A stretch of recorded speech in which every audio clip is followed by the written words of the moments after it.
so thrilled to bring Kathryn DiGennaro to the No Grow Scale podcast. Kathryn has been a friend of mine and a work colleague for a long time, not just here at the Business Growers, but in previous companies as well. And today we're going to talk about going from working in an MSP or IT company to spending all your days marketing for MSPs. And I want to say thank you, Kathryn. So thank you for being a part of this today. It's always special when I have somebody on my team join. Thank you, Laura. I'm excited. It's my first podcast ever. All right. Intro Awesome. to podcasting. You'll never look back. So for those that are listening, can you just tell us kind of your background, who you are, where you came from, and how you got to the Business Growers from the MSP that you worked for before, and just about you so that we kind of have a little context before we dig into marketing thoughts for MSPs. Yeah, absolutely. So I'm really going to start from the very beginning. I was born in 94. So Right. I guess I'm a Gen Z. I don't think I'm a millennial, but I guess whatever way you look at it, I can be one or the other. Categories. Yeah. Yeah. So like, media, social media, phone in hand. I had my first cell phone until I was like 15, 16, but still, like technology has been around, for as long as really I can remember. Right. But falling into the MSP world really did not. It kind of happened just by a very weird but a beautiful blessing path that God kind of like just brought upon me. And after college, I focused on at Mississippi State, I focused on public relations and marketing. But like, I'm gonna be honest, I didn't MSP, like it wasn't in my Never crossed your mind? no, like I didn't know what is internet, what is any of this. Yeah. It just was there and I utilized it. But when I moved to Jackson, a job opened up at a great company, and really having no idea about the industry, I just took a leap of faith, and it ended up being the most beautiful blessing. I learned so much about the industry to really be in now, like, is Yeah. growing, and there's so much to learn and just to be able to utilize. Yeah. And so that's kind of where, and then now here I am marketing for MSPs. So Yeah. very, very cool. And I'm back into what I really wanted to do with the degree that I got. And so I'm Yeah. able to use both. And Yeah.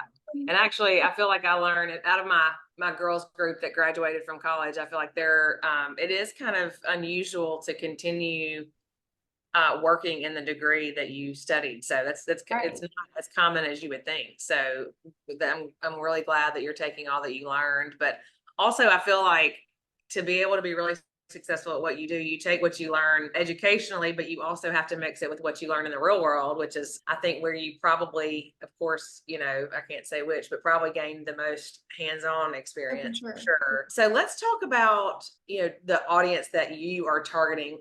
So I know that, let's back up to your role. So you were in a bit of a sales support, of course, assisted in marketing when you worked for the company that you worked for. But I think it's really important to talk about your sales experience, sales support experience, because obviously MSPs have it pretty competitively. There's a lot of obviously referral based business, but also depending on your region and location, there's, a lot I more would competition. say, yeah, a lot more competition, a good bit of the old school tactics. So what do you feel like as far as like strategies for MSPs trying to reach their ideal clients? And I think we could talk about whether or not they're in a niche. I talked on our webinar a couple of webinars ago about how it is important to kind of really hone in on that target customer. So do you have any just tips or tricks or strategies to really hone in on that right customer and stay focused as you support a sales team, or as you're leading a sales team, for those that may be sales leaders, just how you can stay focused on both identifying and reaching those ideal clients? Yeah, absolutely. So yeah, when I was in sales at my previous job, it's so interesting how now being in marketing, they really are like, I love music and I try to think of it as like a musical or production. Yeah, Like sales is the people that are performing, and marketing is the producers, the I choreographers. love that. All Yeah, it's like they go so hand in hand, and you really can't have a successful in the field sales team without like some type of marketing team backing you right, up. right. But just to talk about like target audience, I think it's so important to not forget, like if you have, if you're an MSP that's been in business for 15, 20 years and you've been referral based and like that's what's worked for you, but now marketing is really honing in and there's other companies that are catching up. I think it's important to not forget your current customer base and to Mm, look at that and just see yep. like, okay, what has been working? Like customer, like whether it's healthcare or it's banks or any whatever What do industry you it do is. well? Yeah, Right. look at that and see what has been successful and what has is a good ROI, but also what really makes sense for your product too. Mm, Um, and so I think looking internally before you go out and try to push a whole new marketing strategy and get new clients, right. look at the clients that are working now and maybe lean towards that industry and see Yeah. if it's a better route versus than trying to do 10 Do different everything. things. Right. And I think the reality is if you're an IT company or an MSP, you're putting out fires all day, every day anyway. And Right. so to be able to, so, and I, at the Business Growers, we always encourage selecting your niche and selecting what industry you're going to serve from a marketing standpoint because of the way that Google likes to see, very specific specialties and those keywords, obviously, as part of your overall marketing strategy. But I think it's important to think about your current customer base in terms of who are we going to focus on from a marketing standpoint, and then your current customer base in terms of how can we go get low hanging fruit. I know where you were previously, those upsells and keeping that relationship with your current customer base is something that can be really low hanging fruit. You don't want to forget. You don't want to sell it and then forget it Yeah, yeah. because of the low hanging opportunities. So talk to us a little bit about where you came from handled upsells strategically and how you took advantage of that low hanging fruit. Yeah. So they had outside sales reps that were responsible for like going and getting new business, New cold logo, yeah. calling, bringing in new revenue and new gross profit. And then they also had a couple of internal salespeople that could upsell or that could go out and get new business, but really their main role was to make sure that the current customers were taken care of and Yeah. that they knew about new products that they were coming up for renewal. So it was split, but we all kind of worked together as a team because it's all really the same number at the end of the day. Right. Right. But really on both sides, relationships were so important. Like it's gotten so competitive in every industry. So you want to really make sure that like your current customers are taken care of, like you said, not forgotten because you're going out trying to get new business. Always that's always a focus. But make Mhm. sure that if you're doing contracts, if you're an MSP, you're most likely selling licenses, those Mhm. kind of contracts. So you want to make sure that you keep those customers the best that you can. And Yeah. marketing really helps that in a lot of ways, whether it's Right. emailing or newsletters or checking in. Like a Feeling sales can't do that all right. by themselves. Right. Really, marketing can really help fill in those gaps for lean teams that maybe don't have. So if you've got an outside sales team that's going to focus on new business, there's clearly a gap for all those people that you've already sold. You certainly don't want them to not hear from you ever. So marketing can Right. help fill that gap. That's awesome. So let's talk about what you would say are some maybe obstacles that MSPs and IT companies face in terms of marketing, and any suggestions on how to overcome those marketing obstacles. I know budget is obviously a lot of Yeah. times an obstacle, which is part of the reason why I started the business, coming from an IT company, realizing that hey, my full-time job was managing the 7 different vendors that I was paying to do things like social Mhm. media or SEO or website, and it ended up being a lot of money. And I realized that having 7 people doing 7 different things under one umbrella was tough. So that was one that I observed. But what would you say are some other challenges that they might experience? Yeah, I think budget is a big one, but also too, I think marketing, especially if you have just been doing relational selling for a long time, or if you're Yeah, even a new business, I think marketing now can just be really overwhelming. yeah, So I really think it's important if you kind of hone in on maybe 3 things that you're like, okay, this year I really want to focus on this, whether that's yeah, customers understanding more of what you do, having a really nice website. Maybe you want to look better on your Google business profile and have more reviews. I don't think it has to all be done at one time, but I do think that's why sitting down with, a marketing team or whether you have someone internally that you yeah, want to be on your team, really focusing on that and then sticking to that strategy. I yeah. think that too, you can think about one thing and then you see somebody else doing one thing, or it can get it's Yes. a lot. Yeah, But I think or trusting, focusing too much on what the competitors are doing, 'cause this is a right? competitive market, that Yeah. certainly an area that, And I think so as like an MSP, when a business chooses an MSP to work with or an internet provider, phone provider, whatever that case may be, that's a huge part of the business. And so yeah, trust is like really everything. yeah, You really have to trust that person that you're going to partner with and allow that MSP to provide that business the service. And the same thing goes for marketing. If you're going to have a marketing company, really trust them to know that like their goal is to also bring you new business. And so yeah, there's that yeah, relationship and that triangle there that I think is important. yeah. Okay, so many of our clients want to see ROI. Anybody, every client wants to see ROI. Who doesn't? Yeah. We want to see ROI Right. when we work Right. with folks. So, um, if especially if you're running lean, which most of the clients we serve have less than 50 employees, they don't have a marketing team of 10, obviously. So, connecting those dots between sales and marketing. You've been in a sales function, you've been in a marketing function. What are some ways, like obviously, like why is it so critical to track and measure those marketing efforts? But what are some ways that MSPs can make sure that what they're doing is effective campaign wise or just in marketing in general? Yeah.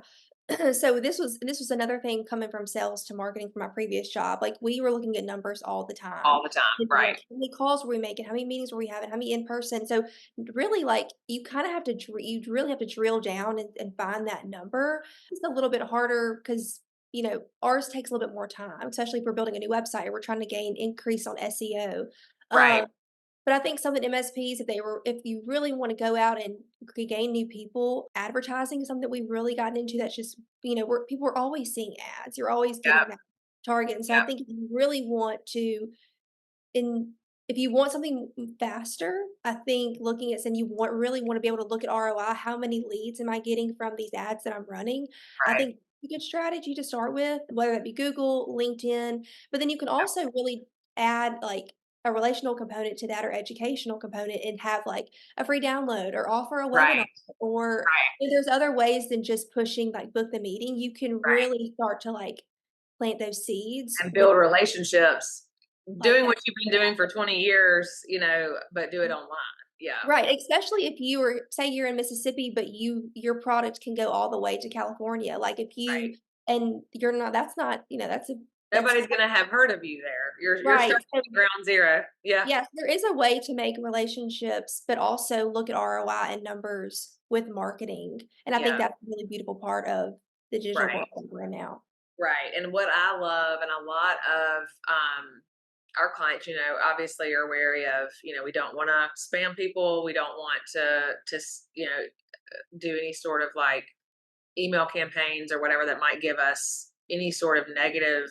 You don't want your brand to be perceived negatively by somebody because you sent them an email they didn't ask for or whatever. Obviously, we want to be ethical in that approach. I love that you said, giving them something for free, Mhm. not just asking for the meeting, because I think, I like to equate it to dating or getting married. Like when you and Zach, started your relationship, he didn't ask you to get married on your first date, or he may have, but probably not. Now, he may have known he wanted to marry you on the first date, but why do we assume, when we're doing kind of the grassroots marketing strategy or starting our businesses and using referrals and relationships, why would we assume that digital marketing should be any different?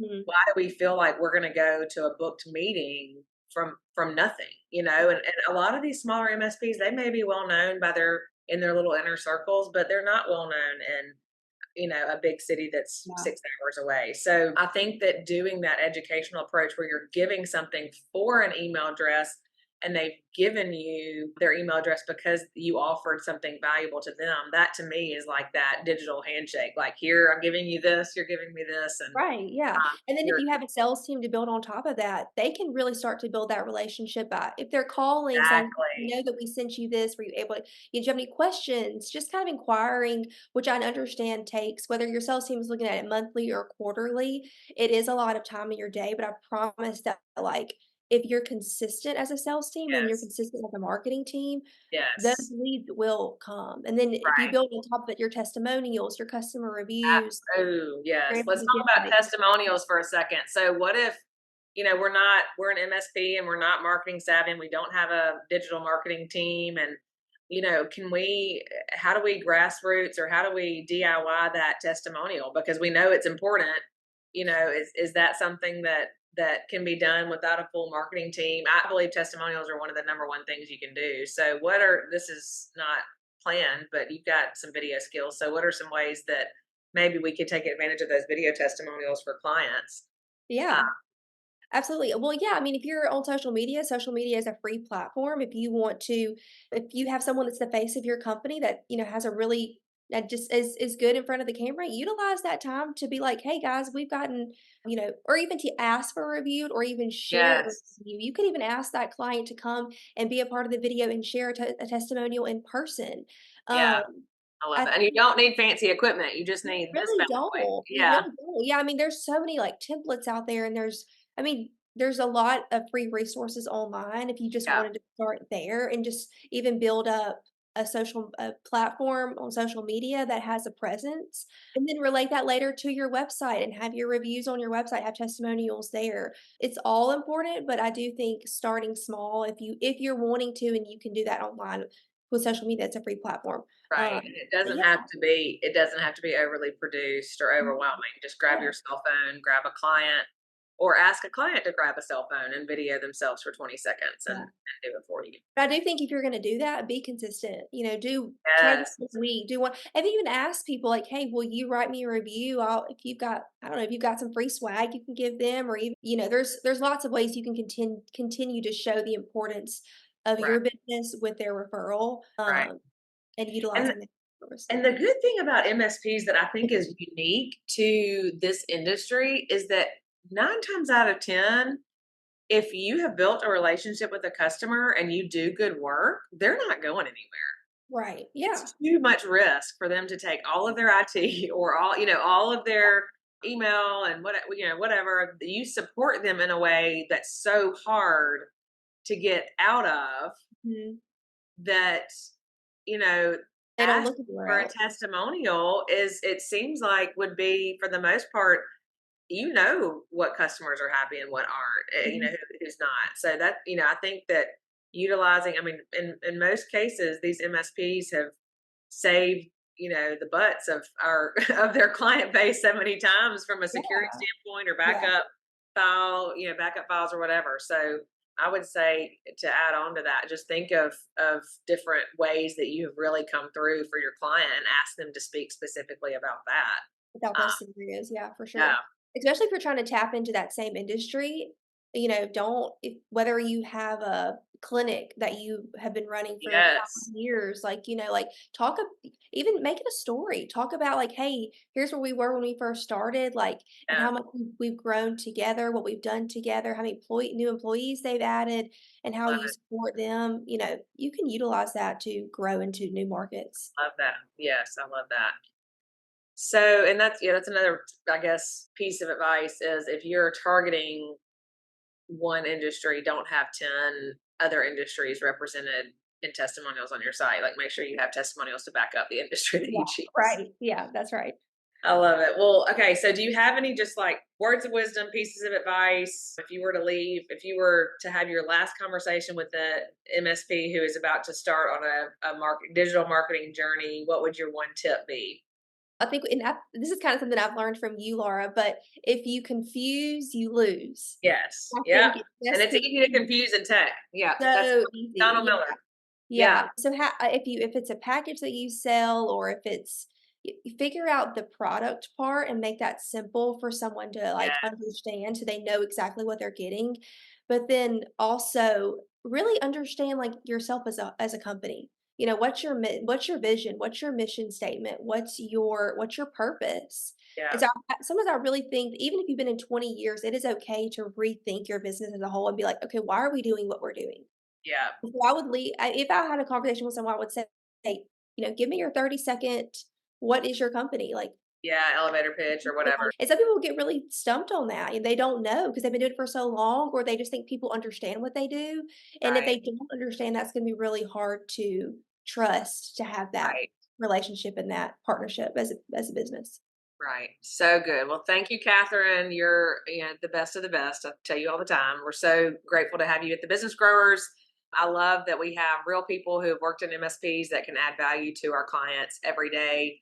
If you want to hear more about what the business growers are doing and also hear more tips and tricks for MSPs, you can subscribe to this podcast, like this podcast, or find us at thebusinessgrowers.com. All of our social handles are The Biz Growers. Thank you, Kathryn. I'm sure we'll have more to talk about in a second podcast. This was so much fun. Thanks so much. Sounds good. Bye.